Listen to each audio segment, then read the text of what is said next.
of the roof is damaged just from those strong winds. I'm going to show you what exactly I'm seeing out here. I mean, parts of the roof just flew everywhere earlier this afternoon. Well, it's day 2 and people in Putnam County are still terrified because those inmates have not been caught. They say this area is normally quiet. I pray your help by Jesus in the kindness of heaven. I love you forever. Love, Mommy. That was written by Devin Day's mother. Well, Amir, earlier when I was practicing my bowling skills, I was on a roll, but let's see if I still have what it takes to even be with these professionals and these great bowlers out here. All right, let's give this a try. Well, you guys, I'm at Riverside Drive on the intersection of Spring Street. Many fans are out here just showing their respect to Greg Allman. Lots of beautiful signs out here. That's right, Jeff, and I'm still in front of this mobile home where you can see parts of the roof all over the ground. And the property owner says he's just happy that the family wasn't here when the storm happened. The grand finale of Empire was everything. Here are some Empire fans right here now. From the ATL, baby. Drove all the way from Atlanta just to be here at the Ice Bar and Grill. But I'm going to take you to the VIP section where guys' neighbors woke up to find the Georgia Department of Corrections surrounding Jody Rigsby's home on Ivy Brook Way.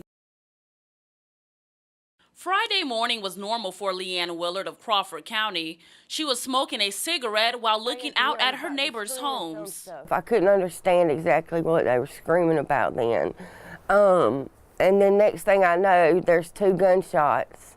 Willard says she's upset her good friend Kenneth Hutchinson died in that shooting. He's real respectable. And he's gonna be missed. A lot.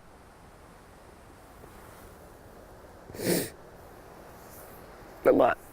The Crawford County Sheriff's Office came to the scene on Berlin Drive minutes before 9 a.m.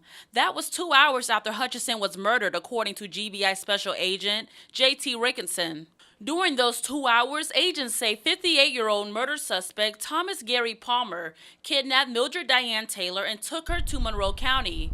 Monroe County deputies then say Palmer started shooting at them on Harrison Road near Clotford Road.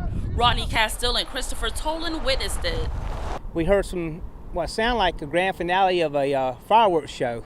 And then we seen all the law enforcement, so we stepped outside, and about 250 yards down the road, 200 yards down the road, there was a scuffle. You could see it. My coworker says, Chris, they're shooting at somebody. So I ran outside, and all of a sudden the officers screamed for us to help them. That's when we run up there and jump the fences to try to help them with the suspect. Agents say Palmer had a second weapon hidden at the time of his arrest, but no one else was hurt. Any charges for the Monroe County shootout with deputies are pending. This is the fight that disappointed a longtime church member, Rebecca Gore. Gore says the congregation was meeting to decide if Reverend David Stevens would remain pastor.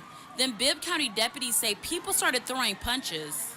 And I've been a member of that church for 65 years, and I never known that anything like that could happen. This video is from Smith & Smith. The church trustees requested Bibb County deputies to attend the meeting because of tension in the past regarding the future of Reverend Stevens. And I think it was a disgrace that the young people can't come to the church to get some kind of relief instead of them fighting and going on.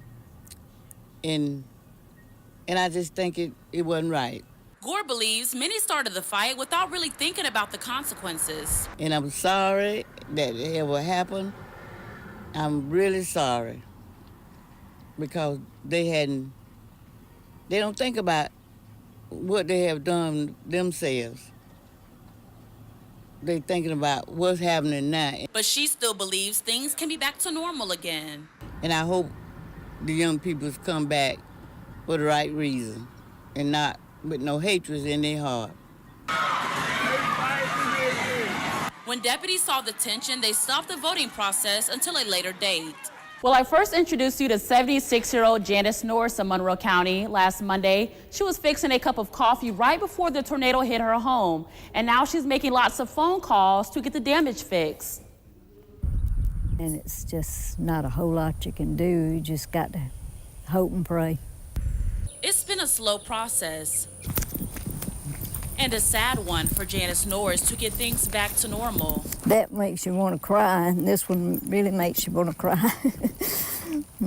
On April 3rd, trees from the tornado fell on her home on Lee King Road in Monroe County. Her 1987 Mercury Grand Marquis is also damaged. But I hate the thoughts of having to get rid of it. She's hoping her insurance allows her to get the parts she needs to fix the damage. This part here, being part vinyl and part metal, you can't buy those kind of tops anymore. For Janice, her car is more than just a way of transportation. She also runs errands for family. Try to just do what I can to help any and everybody, and there have been a lot of people trying to help us now that all this has happened. I've had friends that came and taken me to the doctors on Monday in Macon. The trees that fell on her roof are picked up, but the roof is still damaged, which also ruined her ceiling inside. Fans, lights, and everything. Knocked the cabinets apart. And Janice is thankful she's living with her sister, who stays next door, and has good neighbors making sure she's okay. Just thankful for people and friends that came by in the next day or so and checked on us. Have some very good friends.